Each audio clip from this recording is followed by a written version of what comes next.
জাতীয় নির্বাচনের চেয়েও স্থানীয় নির্বাচন আরো ক্রিটিক্যাল হয়ে দাঁড়ায়। স্থানীয় নির্বাচনে মানুষ এমন পরিমাণ মাসেল ব্যবহার করে একটা ওয়ার্ড মেম্বার হওয়ার জন্য, এটা অনেকে চিন্তাও করতে পারবে না ঢাকায় বসে। তো প্রথমে একটা ব্যাপার কি, জুলাই বাংলাদেশকে এমন একটা জিনিস শিখিয়েছে যে ওই বিরাট বিরাট কিনোট প্রেজেন্টেশন, তারপরে একাডেমিক সেমিনার, সিম্পোজিয়াম, এইটা করে যে রেজাল্ট হয়, তো এর 80% সিদ্ধান্ত অনুসিদ্ধান্ত রাস্তার লোকজন এমনিতেই আগে বুঝে ফেলে এবং তার কনক্লুশন বলে দিতে পারে। এটা বাংলাদেশের মানুষের একটা পলিটিক্যাল কনসেনসাস দাঁড়িয়েছে তাদের, এটা একটা বিরাট ব্যাপার। তো আমি আপনাদেরকে মনে করিয়ে দিতে চাই, দেখেন আজকে যে এখানে যেই ব্যাপারে শিরোনামটা হচ্ছে কিভাবে ফ্রেমিং বদলে যায়, পলিটিক্সটা বদলে যায়। আমার মনে আছে আজ থেকে 2 মাস আগেও এই হলে আমরা প্রোগ্রাম করেছিলাম, অনেককে দাওয়াত দিয়েছিলাম, সেখানে বিএনপি, জামাত ইসলামী থেকে শুরু করে অন্য এবি পার্টি, অন্যান্য সকল দলের প্রতিনিধি ছিল, মিডিয়া ব্যক্তিত্বরা ছিল। আমাদের সেখানে বরং দাবি ছিল যে এই অচল সংবিধানকে কেন এখনো রহিত করে নতুন জুলাইয়ের সংবিধান রচনা করা হবে না। আমরা এই বর্তমান ফ্যাসিবাদী কাঠামোর সংবিধানকে লাল কার্ড দেখিয়েছিলাম। আমরা 1 মাস আগ পর্যন্ত, 2 মাস আগ পর্যন্ত একটা কথা সবচেয়ে বেশি ছিল যে আগে সংস্কার না নির্বাচন। আমার নিজেরও মনে আছে, আমি অগণিত টকশোতে অংশগ্রহণ করেছি, ছাত্র জনতার পক্ষ থেকে বলেছি যে না, সংস্কার হতে হবে, আমরা কোনোদিন নির্বাচনের বিপক্ষে না, নির্বাচন ছাড়া তো দেশ চলতে পারবে না, কিন্তু সংস্কার ইজ এ মাস্ট। কিন্তু আপনি এখন খেয়াল করেন, এখন কিন্তু আমাদের যে ছাত্রদের যে দল আমরা বলছি, তারাও কিন্তু এখন আর সংস্কারের কথা বলছে না, বরং যেটা বিতর্ক ছিল যে আগে সংস্কার না নির্বাচন, সেই বিতর্কটা এখন হয়ে গেছে আগে স্থানীয় নির্বাচন নাকি জাতীয় নির্বাচন। তো এই যে ফ্রেমিংটা, যেটা ছিল সংস্কার নাকি নির্বাচন, সেটা হয়ে গেল স্থানীয় নির্বাচন নাকি জাতীয় নির্বাচন। এর মাধ্যমে আমরা বুঝতে পারি যারাও সংস্কারকামী ছিল বাংলাদেশের রাজনৈতিক বাস্তবতায় কোনো না কোনোভাবে তারা কম্প্রোমাইজ করেছে এবং তারা ধরে নিয়েছে যে নির্বাচন ছাড়া গত্যন্তর নাই, সংস্কার কিচ্ছু হবে না, এর চেয়ে সমঝোতা করে যদি গোটা 10, 15, 20টা আসন আমরা সিকিউর করতে পারি, ওটাই আমাদের ভালো। এই নিজের ভালো পাগলেও বোঝে, আর বাংলাদেশে যারা বড় নেতৃত্ব দিয়েছে তারা তো আরো ভালো বোঝে অবশ্যই। আপনাদেরকে আমি একটু মনে করিয়ে দিই যে ধরেন আমাদের এই আমরা বারবার বলছি যে, আমি শুধু এই ব্যাপারটাই বলি যে জাতীয় নির্বাচন হবে নাকি স্থানীয় নির্বাচন হবে। আমি যদি একটু বাজেভাবে বলি, ধরেন যদি কোনো সংস্কার নাই হয়, আমরা তো মোটামুটি বুঝতে পারছি, তাহলে কেন জাতীয় নির্বাচন আগে হবে না, সমস্যাটা কি? মানে আমরা তো এখন টেকেন ফর গ্রান্টেড, ধরে নিয়েছি। এটা আমি আগে প্রোগ্রামে বলেছি, যদি বাংলাদেশের সব থেকে বড় দল হিসেবে বিএনপি এগিয়ে না আসে, বিএনপি মুভ না করে, তাহলে যতগুলো সংস্কার কমিশন হয়েছে, যতগুলো সুপারিশ হয়েছে, এই 20% বাস্তবায়ন করা সম্ভব না, হবে না। তো রাজনৈতিক দলগুলো তো মোটামুটি হাতাহাত ধরে সবাই বলে দিয়েছেই তারা সংস্কার, এগুলো সব লম্বা প্রসেসের ব্যাপার, তারা এসে করবে, এবং মোটামুটি সবাই এটা যেহেতু বুঝেছে সংস্কার আর হচ্ছে না।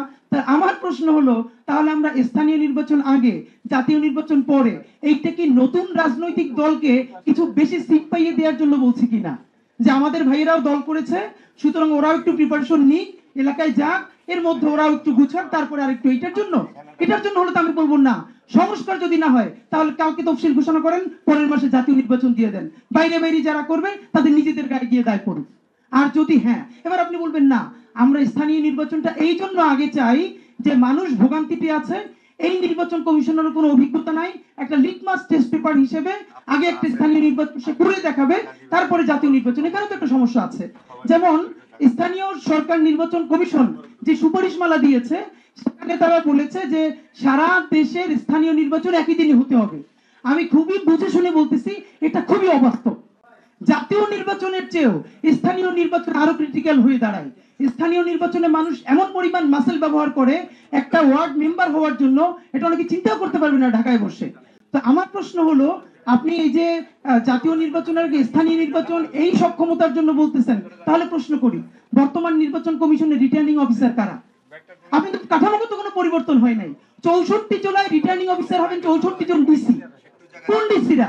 যারা 2014-তে, 2018-তে, 2024-এ যারা ফ্যাসিবাদের আমলে শুধু ভোট কেড়েই নেয় নাই, রাতের ভোটে এমপি বানাইয়া যারা শত শত কোটি টাকার মালিক হয়েছে, এবং যাদের আমেরিকা এবং কানাডা বেগম পাড়ায় বাড়ি করেছে। আপনি কয়জন ডিসি কে চেক করতে পেরেছেন? 22 জনকে ওএসডি করেছেন।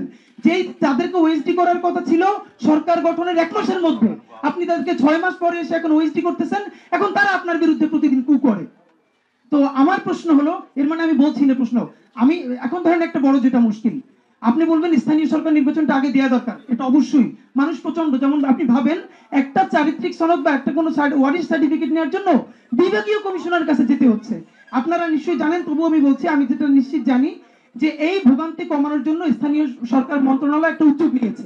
উদ্যোগটা হলো যে প্রত্যেক পৌরসভায় বা ইউনিয়নে একজন করে প্রশাসক নিয়োগ দিবে।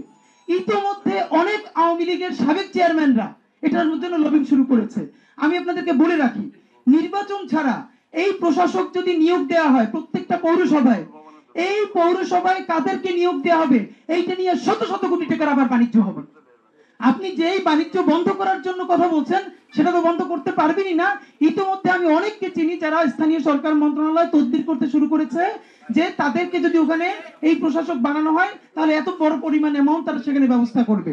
সুতরাং আমি আপনাদেরকে বলতে চাই, স্থানীয় সরকার করেন আর জাতীয় নির্বাচন করেন, ভাই ভোটার তো একজনই। সেই ভোটার যে 1000 টাকার জন্য ভোট বিক্রি করে দেয়, সেই ভোটার যে কোরআন শরীফের উপরে থেকে টাকা নেয়, এবং মানে কি অদ্ভুত বাংলাদেশের চরিত্র দেখেন, আমি নিজে সাক্ষী। গভীর রাত্রে টাকা তো সবাই নেয়, এক একজন ক্যান্ডিডেটের কাছ থেকে 5-10 হাজার টাকা করে নেয়, তো কার ভোটটা দিবে? এই জন্য টাকা নেওয়ার প্রক্রিয়া হইলো কোরআন শরীফ ধরে কোরআন শরীফের উপরে গিয়ে টাকা রাখে। এর মানে কোরআন শরীফের উপর দিয়ে তুমি টাকা নিছো, মানে এইবার তুমি নাফরমানি করবা না, মানে মদ খাবা কিন্তু সেটা বিসমিল্লাহ বইলা। এই হলো বাংলাদেশের মানুষের পলিটিক্যাল কালচার। আসেন, এই যে এত ভালো কথা আপনারা বলতেছেন আমাদের কি ইয়াংদেরকে এম্পাওয়ার করার জন্য, গতকালকের ঘটনাকে শেষ করি। এই যে নতুন দল হলো আমাদের ভাইদের, আমাদের বন্ধুদের, তাদের যে এই ছাত্র সংগঠন গণতান্ত্রিক ছাত্র সংসদ, তার ঢাকা বিশ্ববিদ্যালয়ের যুগ্ম আহ্বায়ককে আজকে সকালে দেখেছি চেক করা হয়েছে। কেন? তিনি এলাকায় ঢাকা বিশ্ববিদ্যালয়ে যে ওয়াইফাই এর ব্যবসা করে তাকে ধরে তিনি 50,000 টাকা চাঁদা চেয়েছেন। তো নয়া রাজনীতির বন্দোবস্তের নামে আমি যে আবার নতুন চাঁদাবাজি করবো না ভাই। চাঁদাবাজি যদি করি তাহলে সিনিয়র চাঁদাবাজ যারা আছে, আগের বিএনপি, আগের জামাত, আগের এবি পার্টি, তাদেরকেই দেই, প্রমাণে দিয়ে দরকার কি, আমরা খুচরো খাসরি খাই। আর হ্যাঁ, যদি নতুন রাজনৈতিক বন্দোবস্তই করতে চান তাহলে স্থানীয় সরকার আর জাতীয় নির্বাচনের চেয়েও বড় হলো পলিটিক্যাল কালচার। আর পলিটিক্যাল কালচার বদলাতে পারবে বাংলাদেশের একটা জিনিস, সেটা হলো সংস্কার, সংস্কার, সংস্কার। যেই কথা সংস্কারের বিপক্ষে দাঁড়াবে, ডক্টর ইউনূস সাহেবের সাথে মিলিয়ে বলতে চাই, এই কথাটা অত্যন্ত পছন্দের। যেই যেই দল যেই যেই সংস্কার মানবে না ওয়েবসাইটে দিয়ে দেয়া হবে।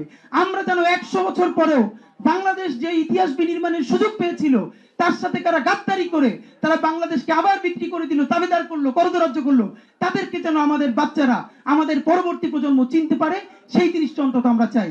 বাংলাদেশ বাঁচুক, বাংলাদেশ জিন্দাবাদ, ইনকিলাব জিন্দাবাদ।